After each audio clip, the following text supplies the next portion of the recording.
Hello and welcome to Capturing Christianity. I'm Cameron Bertuzzi, and today we're talking about exorcisms with the real-life exorcist, Father Vincent Lampert.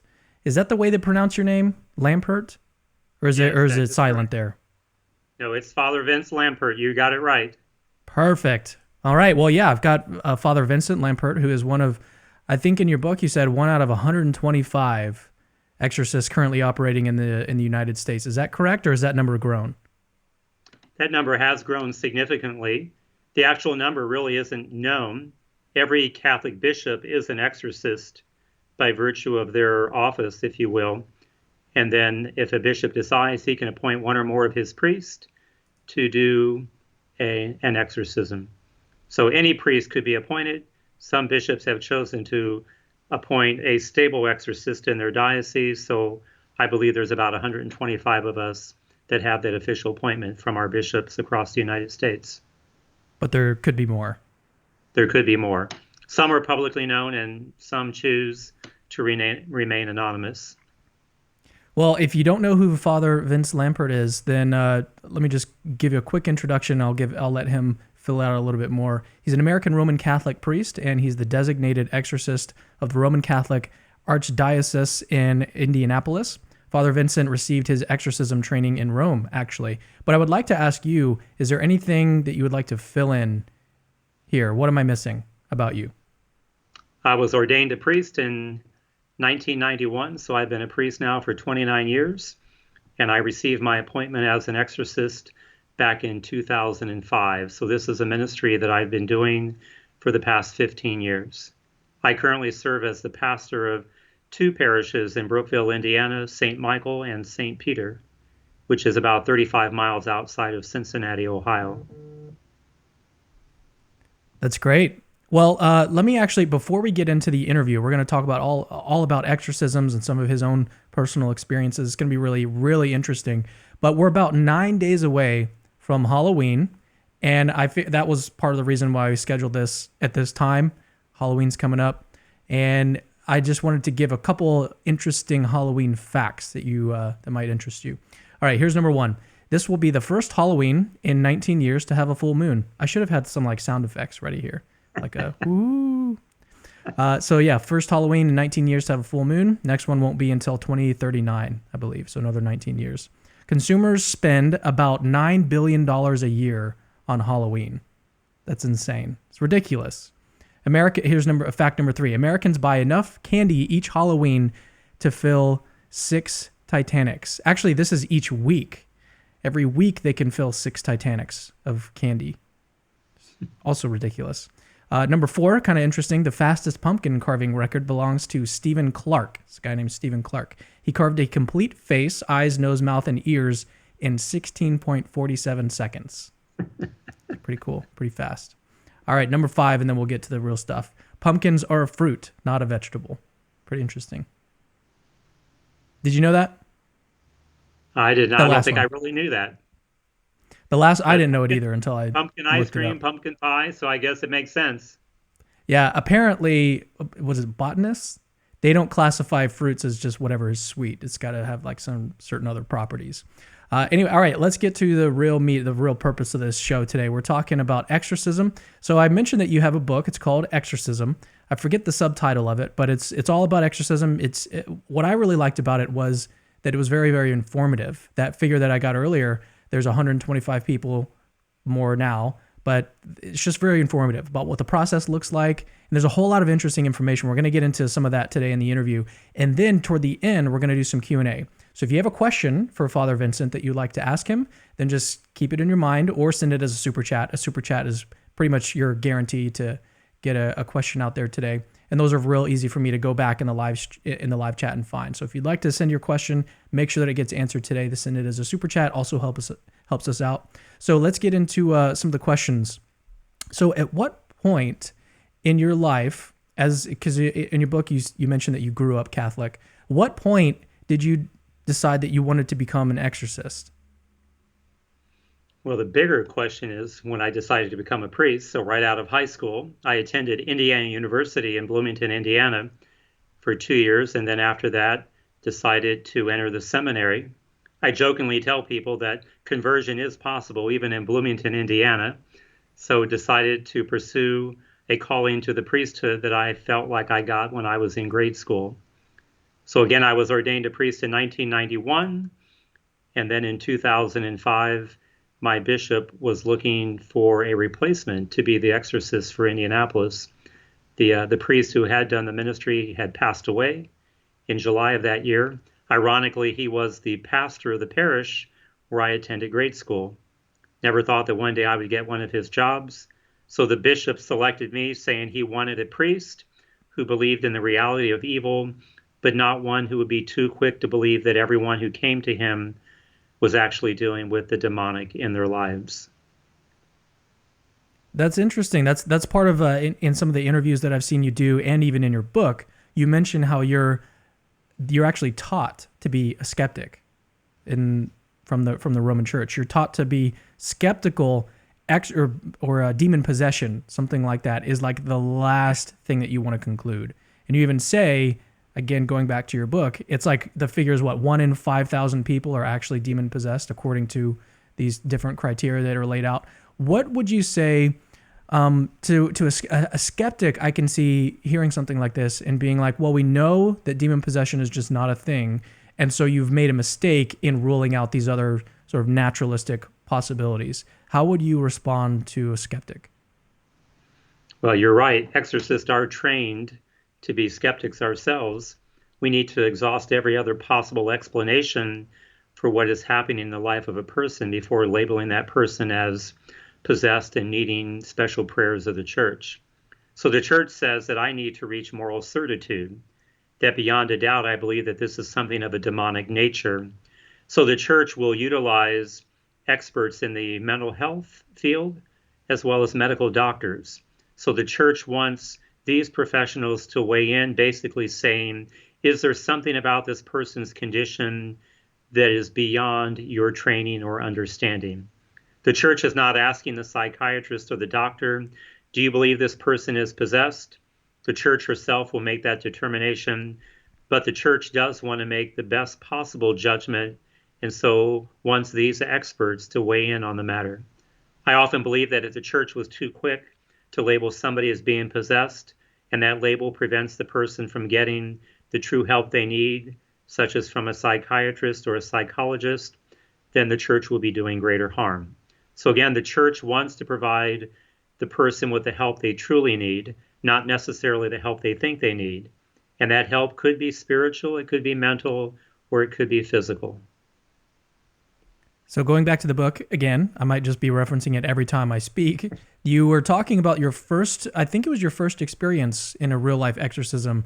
And you mentioned that was it the priest who was actually conducting it? You were in the room with him and you were kind of like, what am I getting myself into?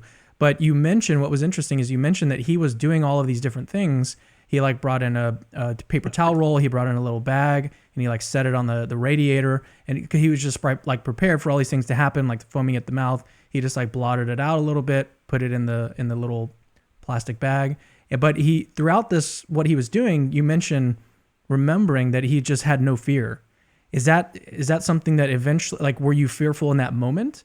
And if so, is that something that's gone away over time?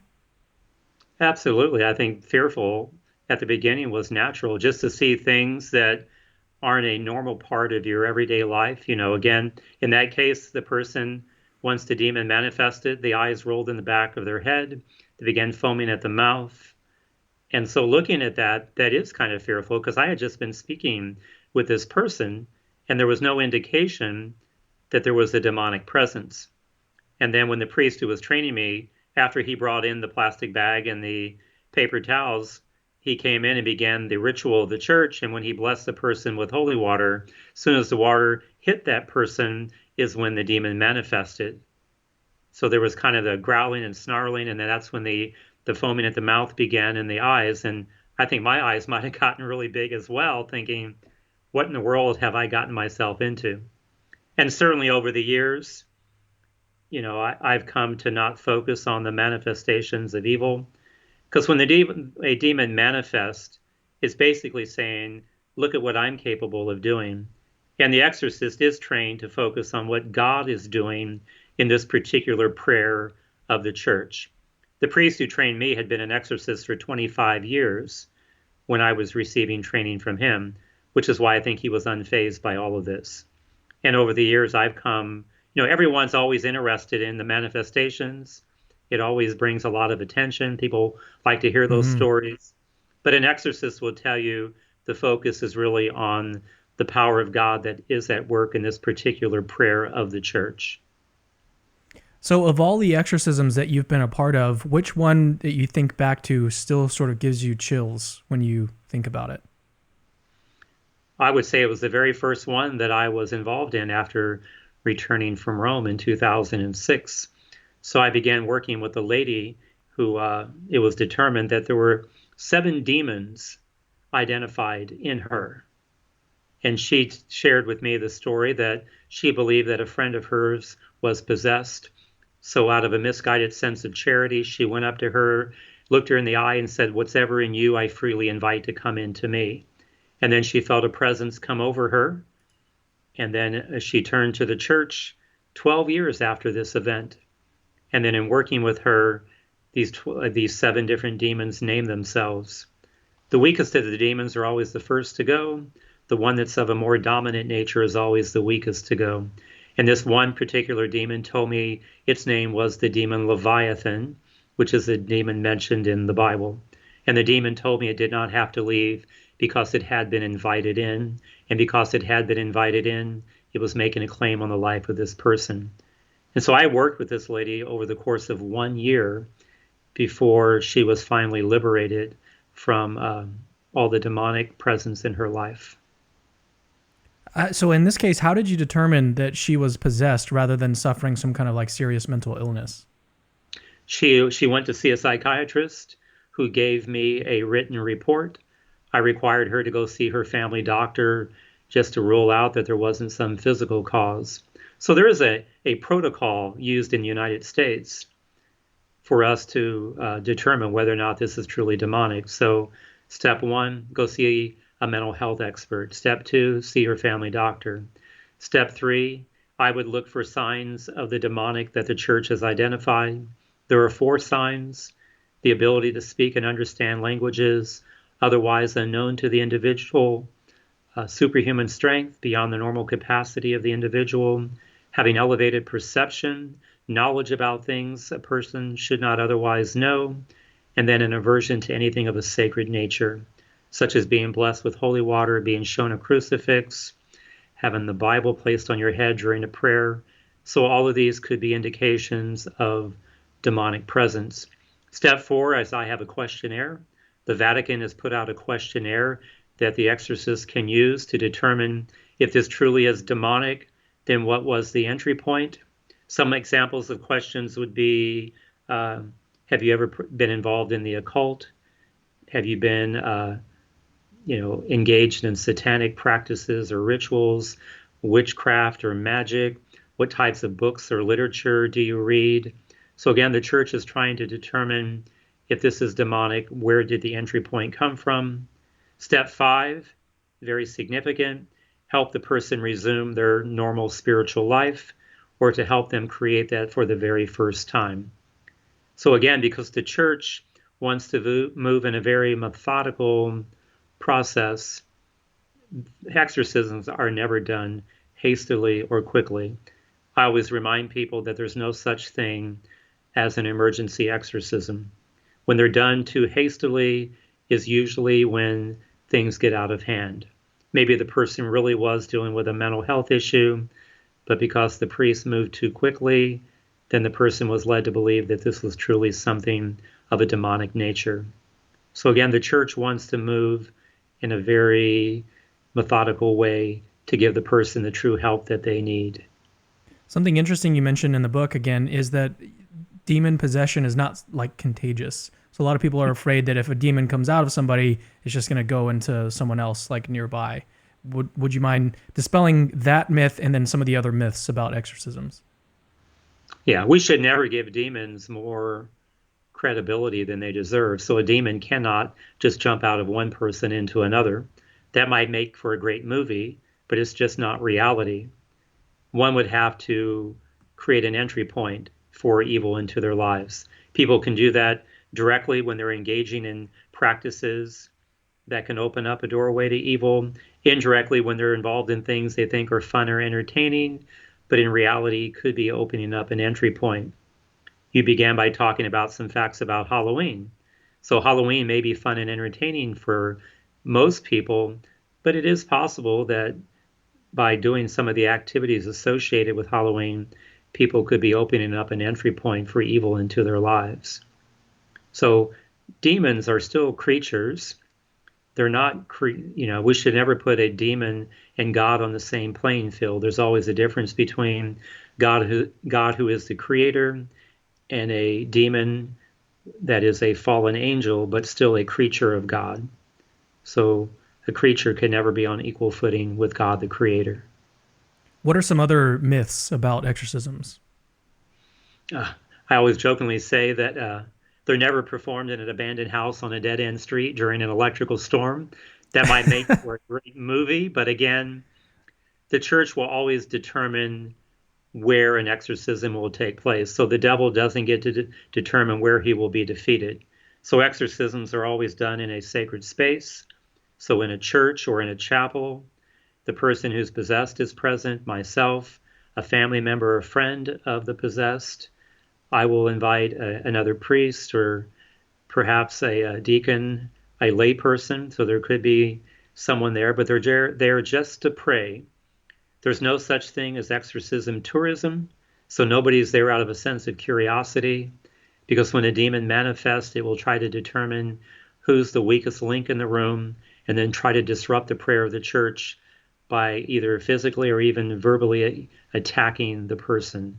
Again, trying to take control of this particular prayer of the church. Exorcisms can be repeated over and over again. It's not always one and done, but each time an exorcism is performed, even though the person may not achieve total liberation, it does provide them some benefit. An exorcism is not magical. The things that the priest will use, holy water, a crucifix, there's no power in those things. They always point to something greater. Jesus is the exorcist. He's not a bystander during this prayer of the church. He is the main actor. So I don't have any powers or abilities. If we're relying on me just as who I am as a person, we're all in trouble. But if we're relying on the power and the authority of Christ that he's given to his church and that is displayed through his ministers, that's the right mentality to have. Exorcisms can be performed on non-Catholics. More than half the people who contact me are not Catholic. They come from other faith traditions, Christian faith traditions, other world religions, and sometimes no religious background whatsoever. But exorcism is a ministry of the church, so the church will help anyone who turns to her because, again, a ministry of charity, it's a ministry of compassion. So I think a lot of people are probably, at least the people that are watching this stream right now, a lot of you are skeptical about demon possession and about demons in general. How would you convince somebody, or what would you say to somebody who's just skeptical about the whole thing? Like maybe you're just making these stories up to get attention. Yeah. Well, it depends on where one begins. If you're a person of faith, believing is seeing. If you don't really have that faith, then you say seeing is believing. So it's coming at it from two different angles. But again, the basis I would have is what the church has consistently taught throughout, the church's 2,000-year-old history, is that evil is something personified in what we call the devil and these other fallen angels. Evil is not just humanity's inhumane treatment of one another. It's not just something of our own making, but there is something personified in evil, again, that we call the devil and evil spirits. And the church has consistently taught that throughout her history, and it's backed up by sacred scripture. Well, then tell me another. So you've been part of some exorcisms that when these people are possessed and it's really the demon If there is such a thing as demon possession, it's the demons that are doing these sort of supernatural things. And the four criteria that you mentioned, what's an example of someone explicitly exemplifying, or a demon exemplifying one of those things, supernatural knowledge or power, or knowing some language, or even levitating? I've seen stories about levitation. Tell me some of these stories that you've seen personally. Well, it's important to know that a demon can act on a person's memory and imagination. So the real challenge is when these manifestations begin, the demon is really working on the mind of those who are there, the memory and imagination. So are these things truly happening, or is the demon causing myself and others to believe that what we see is real? Which again is why exorcists are trained not to focus on these things. But you're right, some of the examples of manifestations, we mentioned a few: eyes rolled in the back of the head, foaming at the mouth, exhibiting superhuman strength. I've seen demons manifest and pick up items like a metal swivel desk chair with just one hand lifted over their head. The person that did this didn't even weigh 100 pounds. Speaking languages otherwise unknown, speaking in Latin or in ancient Greek. Other examples would be slithering on the ground like a snake. Again, all of these things are meant to instill fear. I personally witnessed someone levitate. People have shared stories about once the demon manifests, it crawls up the wall like a spider. So again, these things are all meant to instill fear. And one of the things you said is very important. The distinction must always be made between the person as an individual and the actions now of the demon once they've taken over the person's body, treating that body as if it were its own. So exorcists are trained to make the distinction between the person as someone created in the image and likeness of God, and now the demon that is treating that body as if it were its own. Let's talk about the philosophy behind demon possession. How can something like that be possible? How can a spiritual being take over a physical being and make them do things? How is that possible? Well, nothing happens in the demonic world that God does not permit. And that's true of all reality. You know, God permits many things to happen. Doesn't mean that God desires them to happen, but God does permit things to happen. So why would a demon be interested in possessing a human body? And the answer is at the very core of Christianity. The greatest thing that God ever did for us is the incarnation, took on human form in the person of Jesus Christ. So the devil or some other demon who wishes to mimic God in each and every way believes that he takes on human form by possessing a human body. And when they possess the human body, it's using the person's voice to speak, their hands to give gestures, their feet to walk. But again, once the demon takes over, then all of the actions are now wholly defined by the demon itself. So, well, the question is, how does that happen? How can a spiritual being like a demon actually take possession over somebody and make them do things? Like, do they implant themselves in the soul? Is it is it neurons that they're fiddling with? What is that actually? What is happening? It's not in the soul. There can be no actual connection between a human soul and a demon. So it's always of a physical nature. And that goes back to what we touched on earlier, is someone is creating an entry point whereby they are inviting a demon into their life. You know, a demon as a pure spiritual creature doesn't occupy time and space as we do.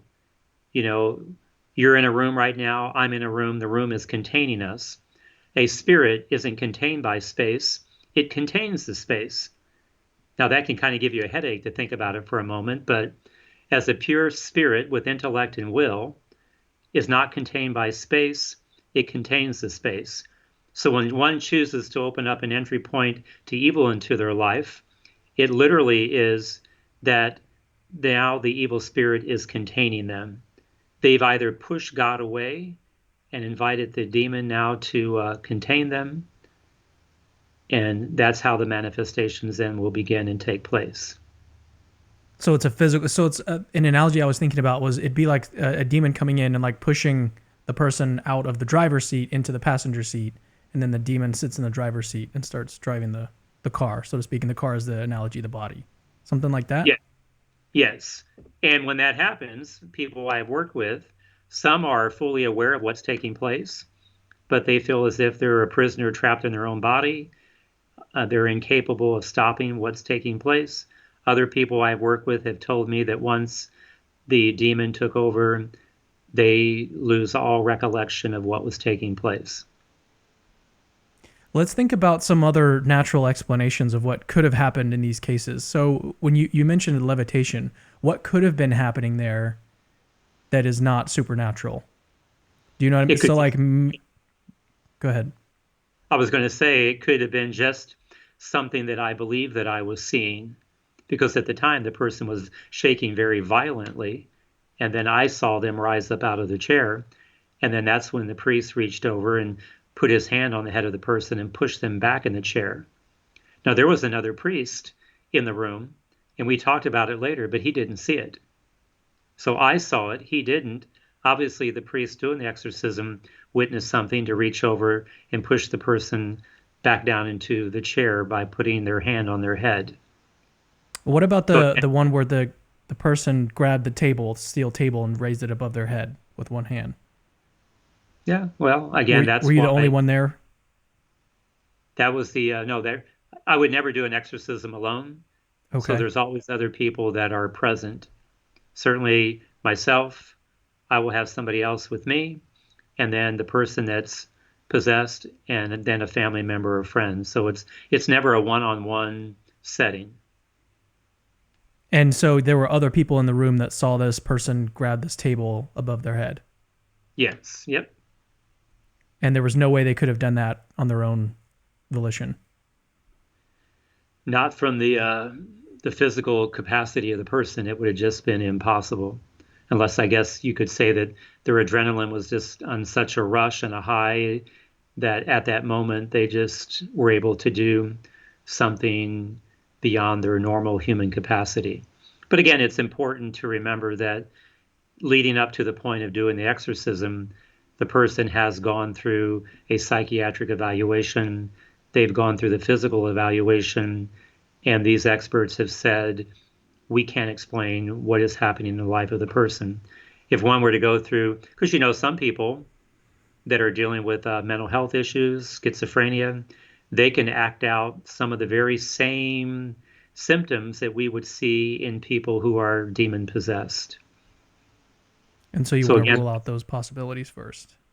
Exactly right.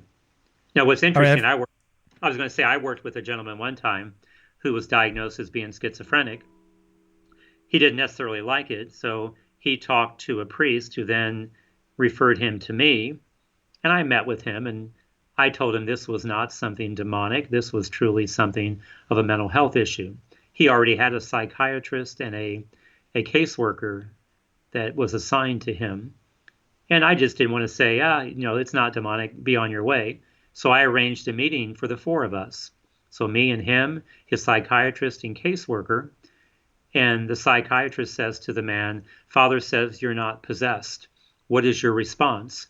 And his response was rather interesting from my point of view. He said, I'm disappointed.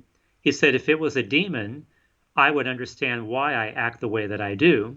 He looked at the psychiatrist and said, you can tell me that I'm schizophrenic, but you can't tell me why. He goes, if it's the devil, that I have my why.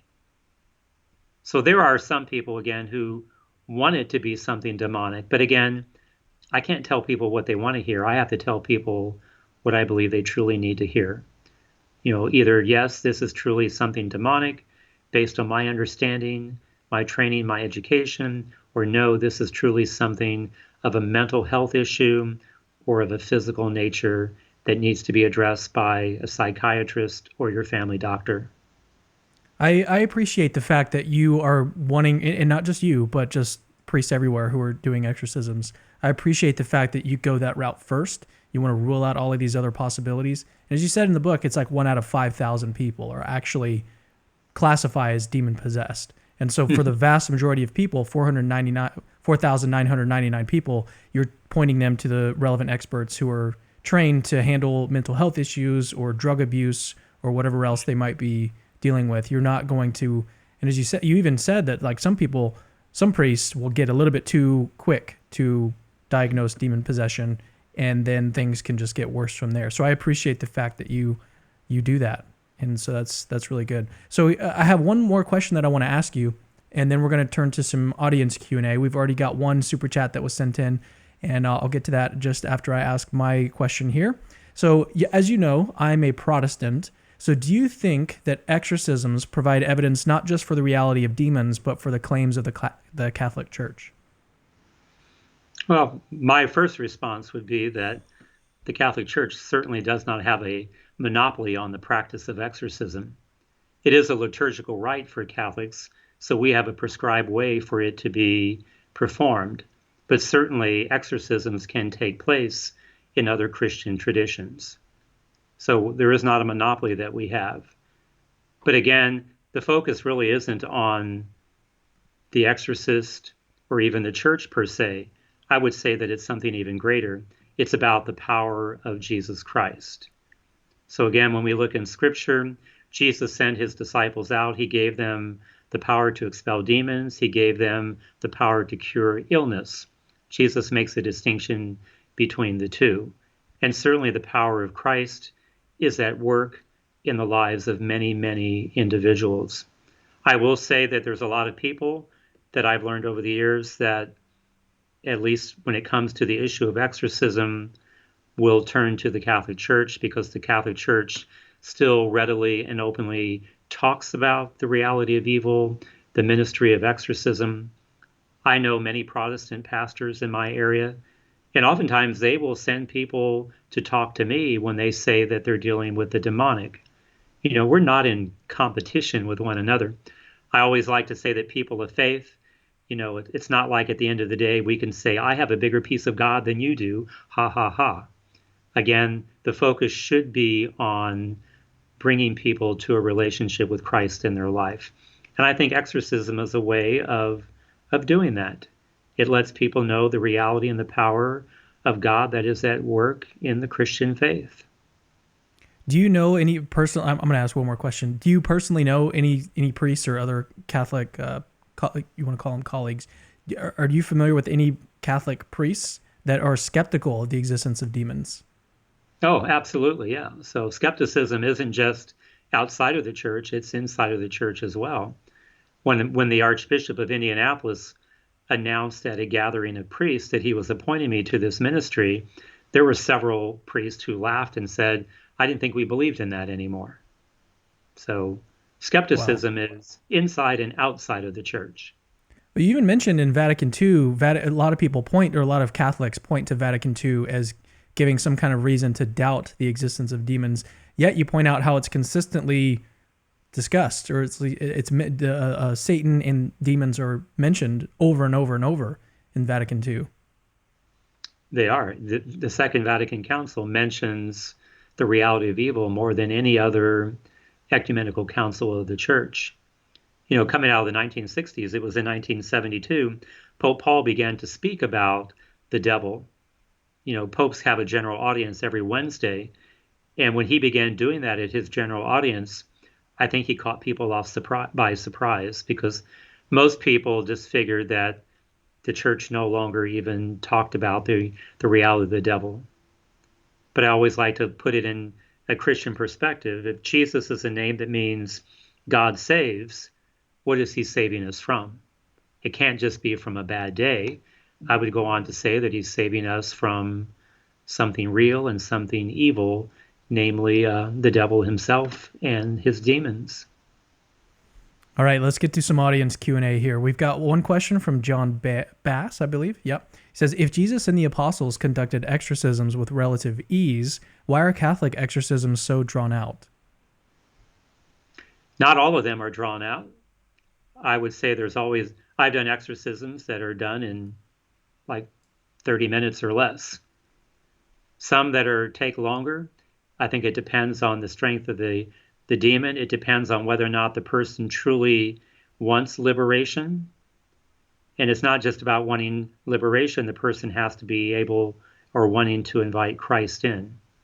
I will say that I've learned over the years that there seems to be a difference between exorcisms performed in what I would call the pagan world, so someone who's never heard the good news of Jesus Christ, and in the apostate world, someone who's heard the good news of Christ, but now they've turned their back on him. We live in the Western world where many people who grew up in traditional Christian homes are no longer practicing their faith. It's my experience that the devil seems to have a greater control over these people because they heard the good news, they had a relationship with Christ, and then they walked away from it. I traveled to South Africa 3 years ago, and while I was there, performed some exorcisms.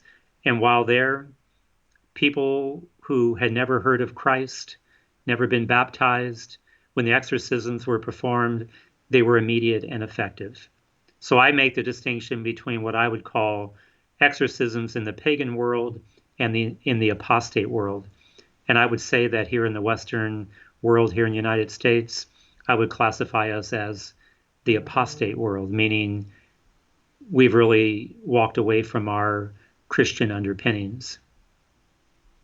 So every now and then I like to mention on the live stream that the reason why you're seeing the lights behind me change colors is when people send in a super chat, depending on how much they send in. So if it's $5, I think it turns green or yellow, or that you can change the color of the lights behind me by sending in a super chat to make it a little bit more interactive. So I only mention that because a lot of people are asking, why do the lights behind you change? It's because you guys are interacting and making them change, basically. So here's the next question from the Jason909. It says, Father Lampert, what would you say is the correlation between psychiatric diagnoses, schizophrenia and dissociative identity, and possession? The correlation between the two? Mm-hmm. So the question would be, I guess, as I hear that, is it always demon possession? Would it always be a psychiatric diagnosis? Is it possible that both are at play at the same time? Did the person experience some type of demonic episode that caused the mind to fracture as a way to compensate and try to understand what was taking place? So again, that is such a very complex area, which is why the Catholic Church turns to professionals in the mental health field, helping us to make the distinction. Because if one is dealing with a mental health issue, they have a psychiatric diagnosis. If medication helps the condition, then that would be an indication that this truly is of a mental nature. If it's truly of a demonic nature, then the medication would have no effect whatsoever. And have you seen that happen, where someone who is legitimately demon-possessed was treated with all sorts of drugs and it never helped, and then when you performed an exorcism, it helped them immediately? Yes, absolutely, yep. Wow. And some of the examples would be the former exorcist of Indianapolis, when he would go to the mental hospital across the street from his parish to visit some of the residents there.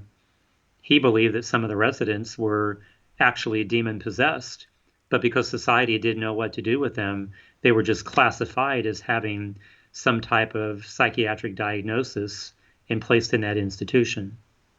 The challenge would be that as a priest, it's difficult for me to try to find people in the mental health field that are at least open to the possibility that this is something of a spiritual nature.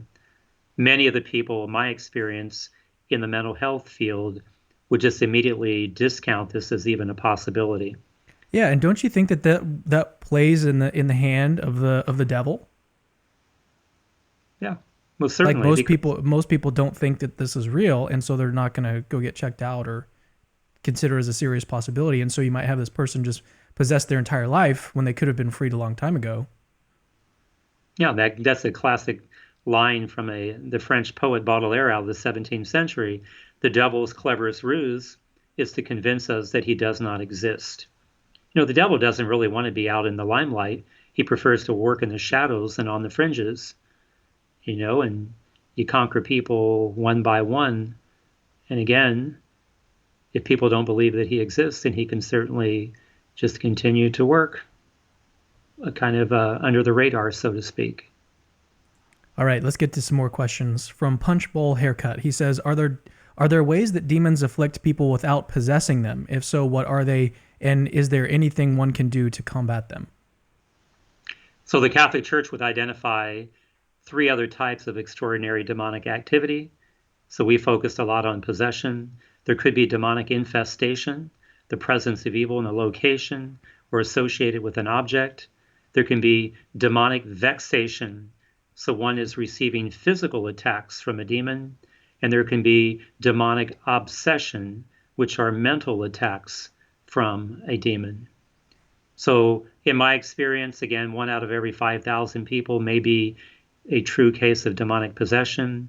There are many cases that involve infestation, where I'm asked to go and offer a special prayer or blessing in a house or an office or some other location. Vexation, praying with people that believe they're being physically attacked. This would mean there would be bruises, marks, bites, scratches. One of the examples you might see in Hollywood movies where incisions of letters will appear on a person's body for a period of time and then they'll recede. That would be an example of demonic vexation. Demonic obsession, a person has persistent thoughts of evil that go through their mind, meaning every experience is filtered through the presence of the devil or some demon. Somebody gets fixated on believing they see the number 666 everywhere. They start believing that they're hearing noises, that the devil is out to get them, that type of thing.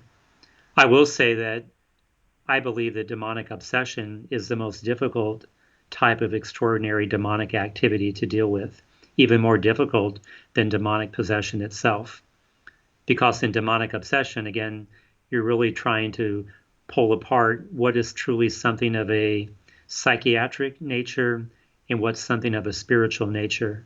And that can get so complicated because, again, is it always something demonic? Is it always something psychiatric? Or are the two at play at the same time? So just trying to pull that apart can be very, very, very difficult. But ultimately, anybody that turns to the church, even though an exorcism may not be called for or may not be called for right away, simply to pray with the person, to pray with somebody, because ultimately an exorcism at its very core is a special prayer. It's a prayer asking God to bring relief into the life of the person who is suffering. Okay, let's get to another question from Jeff. He says, "Could a demon leave the possession on their own? Could something like drinking inhabilitate someone to allow demon possession only for a time?" So when one is possessed, it doesn't necessarily mean that the demon is manifesting all the time.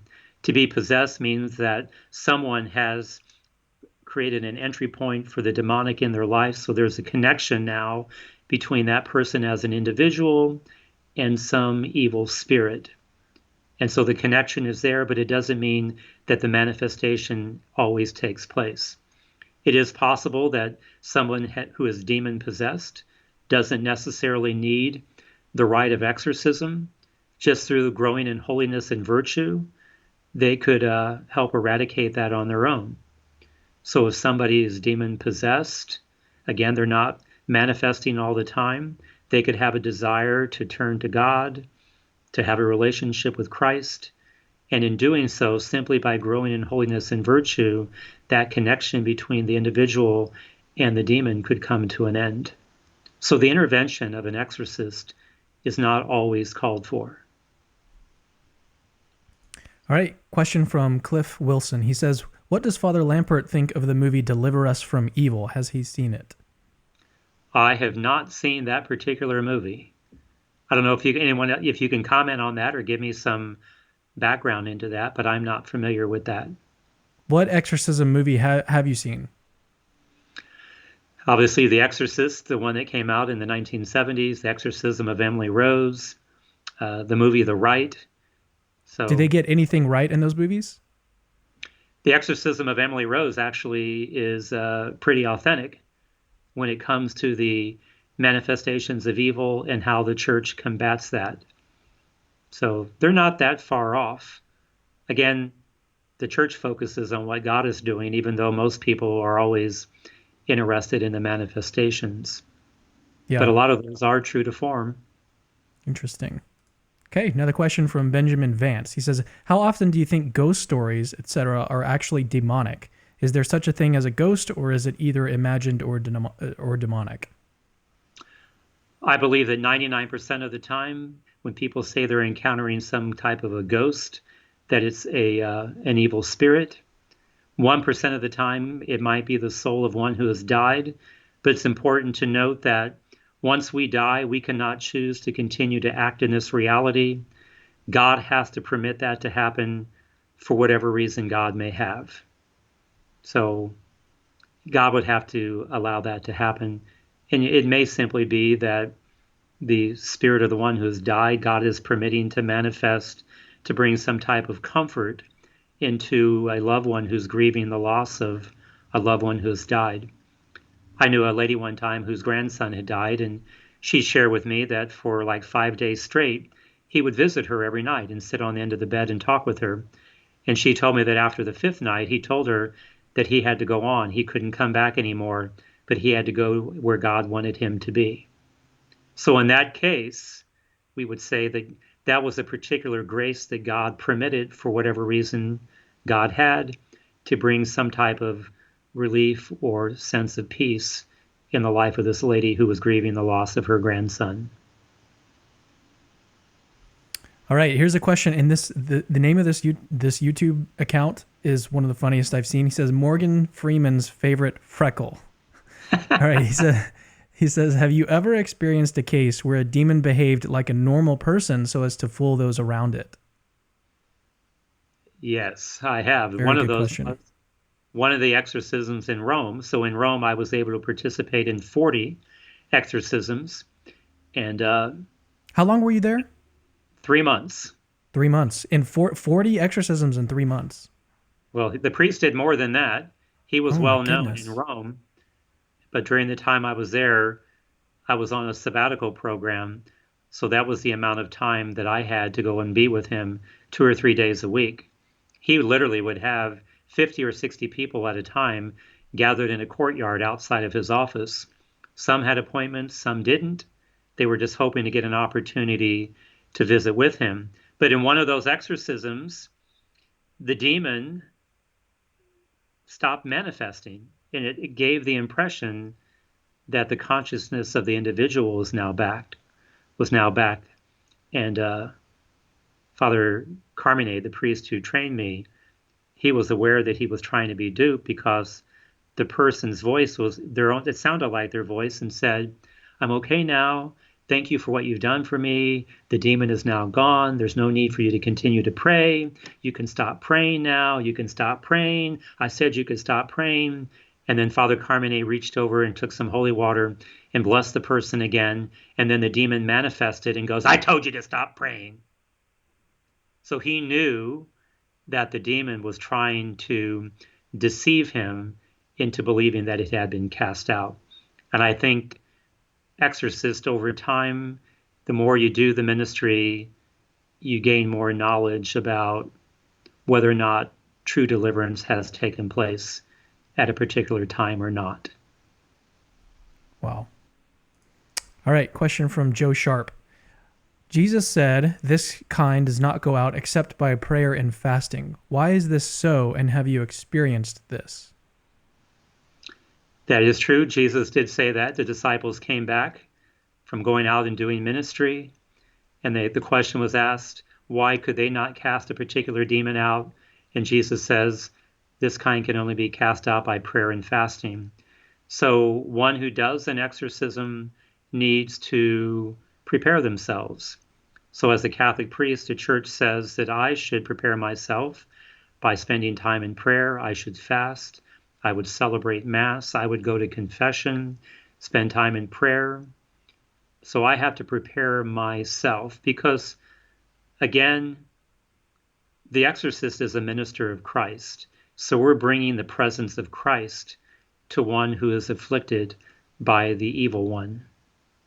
And so it is that presence of Christ that we want to bring. If we're bringing our own presence full of sinfulness and everything else, then we're certainly not going to be effective in combating the evil that's present in the life of a person. So again, prayer and fasting are disciplines of the church that allow the exorcist to be truly disposed to carry out this particular ministry. I'm noticing in the live chat that people are talking about Harry Potter. Would you say that Harry Potter is okay for a Christian to watch, or does it involve things? Would it open someone to demon possession? People have to realize that certain types of literature, like Harry Potter, are catechetical in nature. So they're trying to teach something such that that magic is not evil. I believe that all magic is inherently evil. And I don't mean an illusionist, somebody who's doing a card trick or pulling a rabbit out of a hat. That's an illusionist. But true magic at its core is inherently evil. So I think certain books like Harry Potter are trying to present evil as something good. And what's interesting about it is that many young people today will pick up a book on magic or Harry Potter book, but when's the last time they picked up the Bible? So my response today would be, can you just tell young people not to read these books? Probably not. But I think people who read them need to filter that through their Christian faith. So if you're going to read these types of books or watch the movies, then you should be able to filter them through your faith and to say, this is why this is or is not consistent with my Christian faith. So it could be a teaching moment for parents and their children. So if children are watching the movies or reading the books, to be able to sit down with them and say, let's look at this through the lens of our Christian faith and our relationship with Christ and say, why is this consistent or inconsistent? All right, just a couple more questions from Andrew Owen. He says, what happens to a person's soul if they die while possessed? Well, the person's soul always remains free. And when someone dies, because the connection is physical, then that connection will come to an end. So something of the person always remains free. Sometimes people will say, if one is possessed, how could they ask for help? Well, again, the part that remains free can ask for the help of the church. And if somebody dies, then certainly the connection between that person and the demon will end as well. All right, question from Carl Hanna. He says, it seems like in Luke 9:49, Christ is giving the office of exorcism even to those who are not accompanying Christ and his disciples. What is your view on this passage, Father Vince? I think that's a clear indication, again, that as long as somebody is operating within using the power and the authority of the name of Jesus Christ, again, it goes back to what I said earlier, the Catholic Church does not have a monopoly on the practice of exorcism.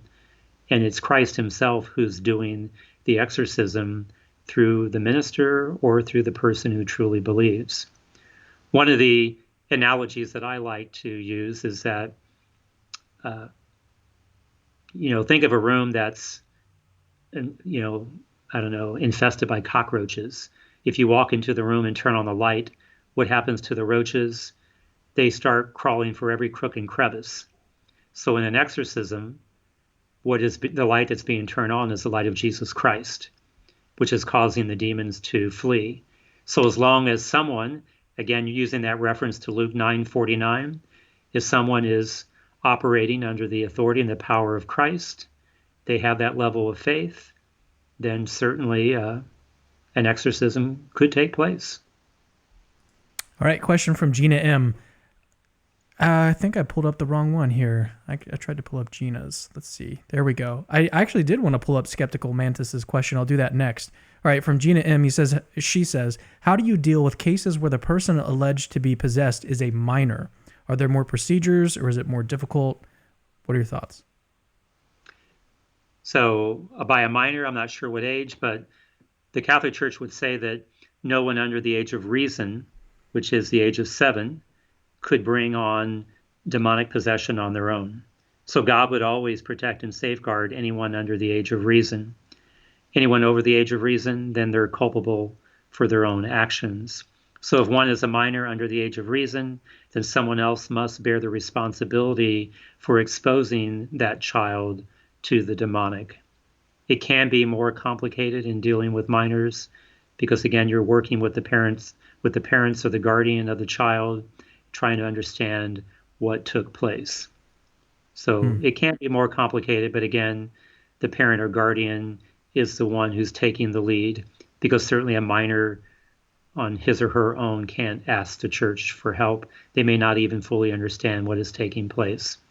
And if one is a minor, if the parent or guardian is requesting exorcism prayers from the church, then they can be performed. Okay, so here's the question that I mentioned earlier that I accidentally pulled up. And here it is. Skeptical Mantis says, I'm an atheist, but I do enjoy some music with quote-unquote satanic themes.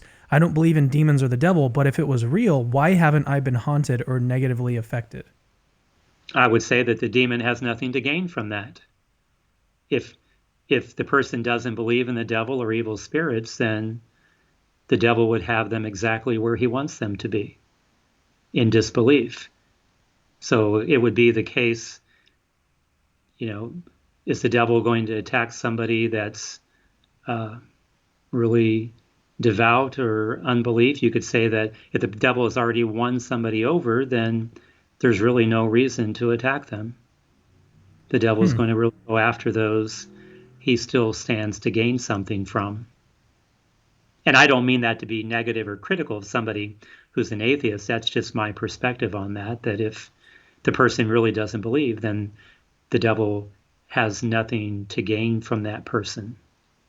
Because if the devil were to scare them, then that fear might lead them into a relationship with God, and certainly the devil wouldn't want that. So I would say the devil is happy with the person where they are. It's interesting.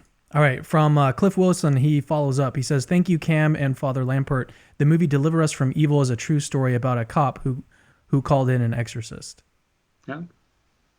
So maybe we'll have to both check that one out.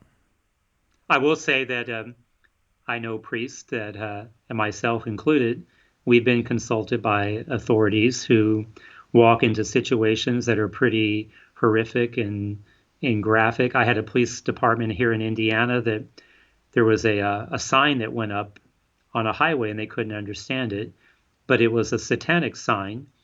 And looking at it and talking to colleagues of mine, it was determined that somebody who was a member of this satanic group wanted to leave the group, so they put up the sign threatening to harm them if they revealed any of the secrets of the group to anyone outside of that group.